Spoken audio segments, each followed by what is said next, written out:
जय श्री राधे। श्री हरिवंश राधा वल्लभ लाल की जय। हित हरिवंश महाप्रभु की जय। परम पूज्य गुरुदेव महाराज की सदा जय हो। बहुत बहुत स्वागत है आप सभी का।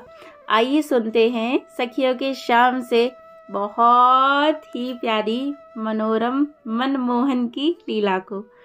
शुरू करते हैं सखिया और मनमोहन के बीच में क्या होता है। इस लीला का नाम है वे दिन अब दुख देत। शुरू करते हैं। तुम ही धीरज त्याग दोगे तो कैसे चलेगा भैया। सुना है कि तुम स्वेच्छा से बालक रूप बने रहते हो, अतः ज्ञानी हो। तुम धैर्य धारण करो और इन सब को संभालो। कदम्ब तले आंसू ढरकाते तड़फड़ाते मधुमंगल का सिर गोद में लेकर केशों को सहलाते हुए मैंने कहा, आई थी अपनी पीर भुलाने, किंतु यहाँ सबको अर्धमृत पड़े देखा। पीड़ा का सागर ही मानो हृदय में उमड़ आया। रूपा बहन, मैं क्या करूं, कहाँ जाऊं। आह, श्याम सुंदर ने यह क्या किया। मधुमंगल ने सिर धुनते हुए कहा। सुनकर हृदय में एक हूक उठी। आह, सब कुछ बदल गया। सखा भी मुझे रूप से रूपा कहने लगे हैं। महाप्रयत्न से तनिक हंसकर कहा, रूप नहीं कहेगा अब। एक दिन तूने पूछा था ना कि रूपा से रूप कैसे हो गई। उस दिन तो मैंने हंसकर तुझे अंगूठा बता दिया था। ले आज बताती हूँ, किंतु मैं बलिहारी जाऊं। तनिक जल भी पी ले मेरे वीर। नहीं बहन, अब तो श्याम सुंदर पिलाएगा तभी पीऊंगा। आह कन्हैया भैया। भैया कहकर मैंने उसका सिर धीरे से भूमि पर रखा और पत्र पुटक में कालिंदी का जल देने लगी। नेत्र खोलो भैया, यह जल पी लो, तनिक विचार करो। श्याम सुंदर आए और उन्होंने तुम्हारी यह दशा देखी तो कितने दुखी होंगे। हम सबको स्वस्थ रहना है भैया। अपने श्याम सुंदर के लिए हमें स्वयं को, ब्रज को, गौओं को वैसे ही बनाए रखना है जैसा वे छोड़कर गए थे। तुम तो उनके अंतरंग सखा हो, उनके सभी रहस्यों के जानकार हो। लो उठो। मैंने उसे उठाकर पत्र पुटक अधरों से लगाया। नेत्र जल के साथ यमुना जल की एक घूंट गले से नीचे उतरी ही थी कि जाने क्या हुआ। वह बिलबिलाकर पुकार उठा, कन्नू रे भैया, कन्नू रे, हम ही छाणी तू कितकू गयो रे। वह ठांड मारकर भूमि पर जा गिरा। हाय, मैं क्या करूं। दृष्टि उठाकर चारों ओर देखा। सूनी सूखी धरणी, सूना सूखा गगन, झुलसे वृक्ष, बसूरते पशु पक्षी। यह ब्रज को क्या हो गया। यह वैकुंठ से भी सुहावनी ब्रज वसुंधरा दावानल दग्ध अग्नि मुख से गिरे ग्रास सी श्री विहीन कैसे हो गई। ऐसा दारुण शाप किसने दिया इसे। किसने छीन लिया इसका सुख सौभाग्य। हाँ देव, तेरी निष्ठुरता को धिक्कार है। भैया मनसुखा, तू तो महाज्ञानी है, उनके स्वरूप को भली प्रकार जानता है। वही स्मरण कर धैर्य धारण करो। क्या कहती हो बहन। एक बार श्याम सुंदर का मुख देख लें तो योगीश्वर शिव भी ज्ञान भूल जाएं। मेरी क्या गिनती है, तू और कोई बात कर। हाँ भैया, तूने पूछा था एक बार कि तू रूपा से रूप कैसे हो गई। वही बताती हूँ, सुन। मेरी मैया कहती है, मैं श्याम सुंदर से 6 दिन उम्र में बड़ी हूँ। वह सब तो मुझे स्मरण नहीं, किंतु काहन बछड़े चराने लगे अपने सखाओं के संग। मेरी मैया उसास भर नैनों में जल भर लाती, भरे गले से कभी कभी कहती, रूपा लाली भई। जो छोरा होए के आती तो आज कान कुंवर के संग बछड़ा लेके जाओ। तो सांझ को पुनः उन्हें लौटते देख बाबा मैया वही चर्चा लेकर बैठते। एक दिन मैंने कहा, बाबा मैं भी कन्हई के साथ बछड़े चराने जाऊंगी। सुनकर बाबा ने मुझे अंक में भर लिया। उनके नयन झरने लगे। तू छोरा बनकर आती तो हमारी सारी आशाएं पूरी हो जाती। नहीं बाबा, मैं तुम्हारी लाली नहीं, लाला हूँ। सबके सब छोरा मेरे से ही तो हैं। बाबा तुमको मेरी सौगंध, मैं कल बछड़े चराने जाऊंगा। मेरा नाम रूप है, रूपा नहीं। मैया मैं भी कछनी पटका पहनूंगी, कहकर मैंने घाघरी उतार कर फेंक दी। मैया ने मुझे मनाने समझाने की बहुत प्रयत्न किए, पर मैंने रो रो कर घर भर दिया। तब बाबा ने मुझे कछनी बांधकर पटुका कंधे धर दिया। मेरी प्रसन्नता की सीमा ना रही। मुझे लगा मुझे देखकर बाबा मैया भी प्रसन्न हुए हैं। ना जाने क्या बात थी, मैया देख देख कर हंसती भी और रोती भी जाती थी। मेरी सखियां और आस पड़ोस के सब मुझे देखने आए। सब हंस रहे थे। मेरा मन अकुला रहा था। कब सांझ हो, कब कन्हई आए और उसे बताऊं मैं रूप हूँ, रूप तेरा सखा, मैं रूपा नहीं हूँ। कब सवेरा हो और मैं बछड़े लेकर उसके साथ वन में जाऊं। उस समय यही सब मन में था। किसी की हंसी ठिठोली मेरा स्पर्श भी नहीं कर रही थी। मैया मुझे लेकर नंद भवन गईं।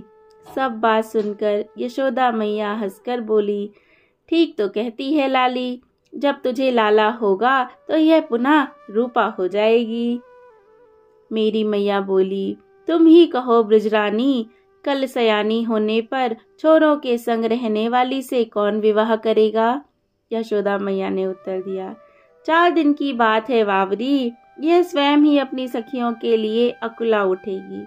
दूसरे दिन जैसे ही प्रभात हुआ, मानो मेरा दूसरा जन्म हुआ। मेरा नाम, रूप, कार्य और संग साथ सब परिवर्तित हो गए। मैया ने मुझे जगाकर कहा, सुन, कन्हई का शंखनाद गूंज रहा है। शीघ्रता से हाथ पैर मुंह धुलवाया, पटुका और छींका कंधे पर रखा। हाथ में लकुट और शंख लेकर बछड़ों को आगे करके मैं खिरक से निकला। मैया बाबा नेत्रों में जल लिए मेरे पीछे द्वार पर खड़े थे। ज्यों-ज्यों कन्हई बछड़े लेकर बढ़ रहा था, त्यों-त्यों अन्य गोप बालक अपने बछड़े लेकर उस झुंड में मिलते जाते। बालक जैसे वर्षों से बिछड़े हों ऐसे दौड़कर उसे अंक माल देते और आगे चल पड़ते। जब मेरे द्वार से वे कुछ ही पद दूर रह गए तो मैंने द्वार से हटकर लकुट उठाया। संकेत पाते ही हंबा रव करते बछड़े पथ पर भागे। मैं भी श्याम के सम्मुख जाकर खड़ा हो गया। अंकमाल देने को हाथ उठे ही नहीं। अरे रूपा तू, वंशी में सुर फूंकते होठ मुस्कुराते पूछ उठे। रूपा नहीं, मैं आज से रूप हूँ कन्हई, तू अपने साथ मुझे भी बछड़े चराने ले चल, मैंने अनुरोध किया। मैया ने कहा, जब मेरे भैया हो जाएगा तब मैं पुनः रूपा हो जाऊंगी। अच्छा चल, कन्हई ने स्वीकृति दे दी। यह तो पीछे ज्ञात हुआ कि वह ना कहना जानता ही नहीं, अपने जनों को सुख देना ही जानता है। वह उसने इधर उधर खड़े सखाओं की ओर देखकर कहा, भैयाओं देखो, यह अपना नवीन सखा रूप है। बस उस दिन से मैं रूप हो गई। कितने खेल हमने साथ साथ खेले, कितने असुर श्याम ने मारे, इसके हम सब साक्षी हैं भैया। नित्य ही दिन को वन में मंगल महोत्सव होता और प्रातः सायं ब्रज में। सखियां मुझे बावरी कहती, हंसती, किंतु साथ साथ मेरा सौभाग्य भी मानती। मुझे घेर सबकी सब श्याम सुंदर की बातें पूछती, कोई कोई ठिठोली भी करती। क्यों रूप, तुझे लज्जा नहीं लगती? लज्जा क्यों भला? जिस सुख के लिए तुम तरसती हो वह मुझे नित्य सहज सुलभ है। लज्जा निगोड़ी का भला क्या मूल्य है इसके सामने। यदि जन्म जन्म में बार बार यही करना पड़ा तो मैं सहर्ष लज्जा त्याग कर श्याम सुंदर का हाथ थाम लूंगा। एक दिन पद्मा ने एकांत में कहा, सुन रूपा, मैं चिढ़ गई। देख, मैं रूपा नहीं रूप हूँ। यदि तुझे रूपा से ही कोई काम हो तो वह जहाँ हो वहीं चली जा और उसे ढूंढ ढांढ ला। सुन, हम सब व्रत कर रही हैं, तू भी करेगी, उसने कहा। कौन सा व्रत? भगवती कात्यायनी का। क्या होगा इससे? मनोकामना पूरी होती है। कौन कौन करेंगी? यहाँ की सब सखियां और विश्वभानुपुर की सखियों के साथ श्री किशोरी जी भी करेंगी। क्या मांगोगी कात्यायनी से? वह सब वहीं ज्ञात होगा। क्या कहती है? तेरे मन की कामना तुझे ही ज्ञात नहीं? सो तो है, सबकी एक ही तो अभिलाषा है। कहते कहते पद्मा की वाणी भावपूर्ण हो गई। क्या है भला सुनूं तो? पद्मा के नयन नीचे झुक गए। लाज से हंसकर ओढ़नी से उसने नाक मुख ढक लिए। फिर एकदम बोली, बोल करेगी? करना हो तो प्रातः काल बुलाने आऊं। यदि ना करना हो तो बात मन में रखना। किसी छोरे से कुछ मत कह देना। क्या करना होगा इसमें? सूर्योदय से प्रथम ही यमुना में स्नान करके कात्यायनी की पूजा करनी है 1 मास तक। बस, किंतु मैं कैसे कर सकूंगा? मैं तो उस समय गाय लेकर सबके साथ वन में जाता हूँ।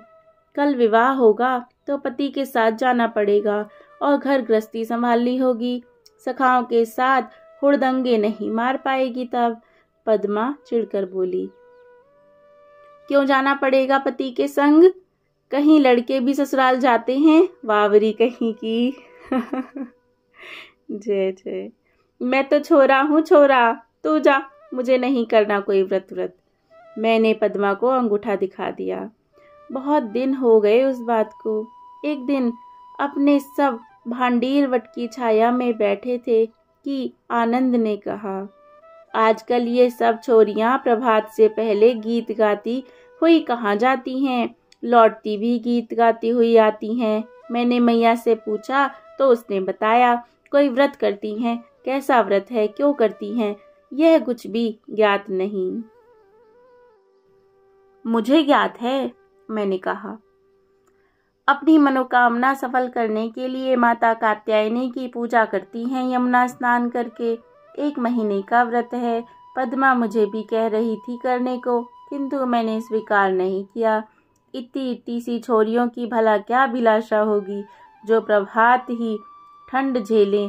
फिर कोई बड़ी बूढ़ी भी साथ नहीं जाती। कोई डूब गई यमुना में तो हो जाएगा व्रत, भद्र ने कहा। सीख देने से कुछ भी लाभ ना होगा, उल्टे हमें चढ़ाएंगी। क्यों श्रीदाम, तेरी बहन भी करती है यह व्रत? अर्जुन ने पूछा। हाँ भैया, यह अच्छा तो मुझे भी नहीं लगता। इतनी ठंड में क्यों जल में उतरे? क्यों नहीं अपने मन की चाह बाबा मैया से कहती? वे उनकी इच्छा पूरी नहीं करेंगे क्या? श्रीदाम ने कहा। भैया कन्हाई, ऐसा करें कि हम सब प्रातः उनसे पहले यमुना तट पर चले और देखें सुने ये क्या मांगती है कात्यायनी से। वही वस्तु उन्हें देकर इस कठिन व्रत से मुक्ति दे दे। जब सभी सखाओं को यही बात रुची तब श्याम सुंदर ने कहा, अच्छा भैयाओ, तुम्हारी ही बात रहे। प्रातः यमुना तट पर ज्ञात हुआ कि उनका व्रत आज ही पूर्ण होता, किंतु नग्न स्नान से व्रत खंडित हो गया। श्याम सुंदर को दया उपजी। वह उनके तट पर रखे वस्त्र लेकर कदम्ब पर चढ़ गया। वरुण देव को प्रणाम कर क्षमा याचना करवाई और वस्त्र लौटा दिए। बात भी ठीक थी, अन्यथा 1 मास का परिश्रम व्यर्थ हो जाता। हमारे दिन बड़े आनंद से बीत रहे थे भैया, किंतु मेरी मैया चिंतित थी।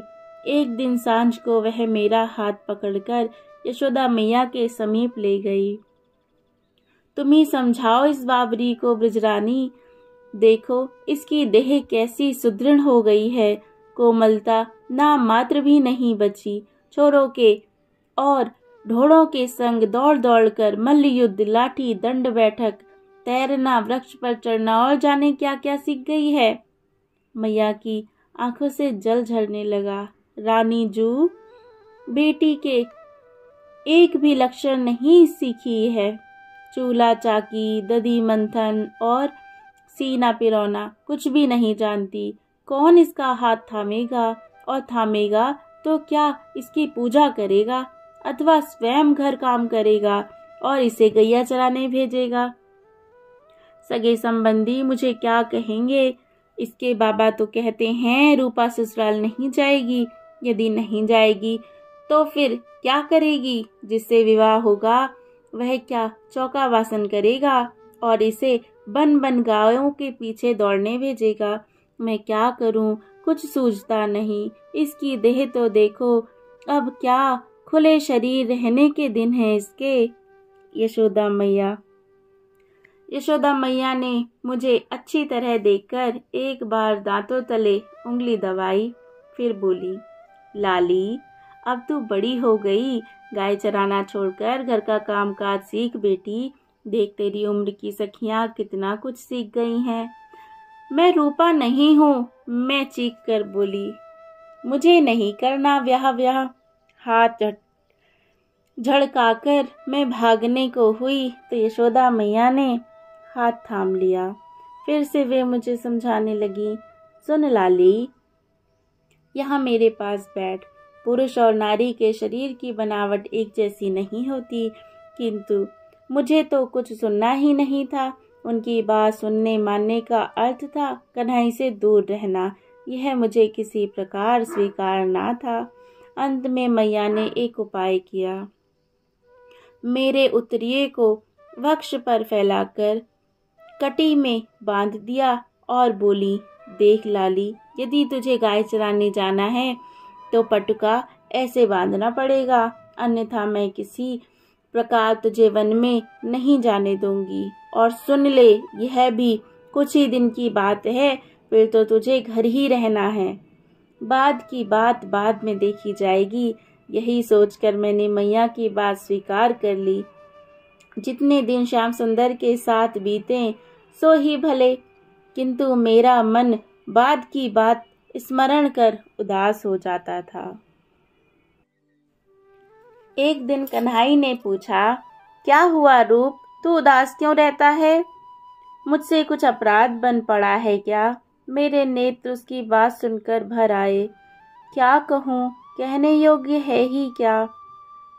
मुझसे ना कहेगा? उसने मेरा चिबुक ऊपर उठाते हुए पुनः पूछा।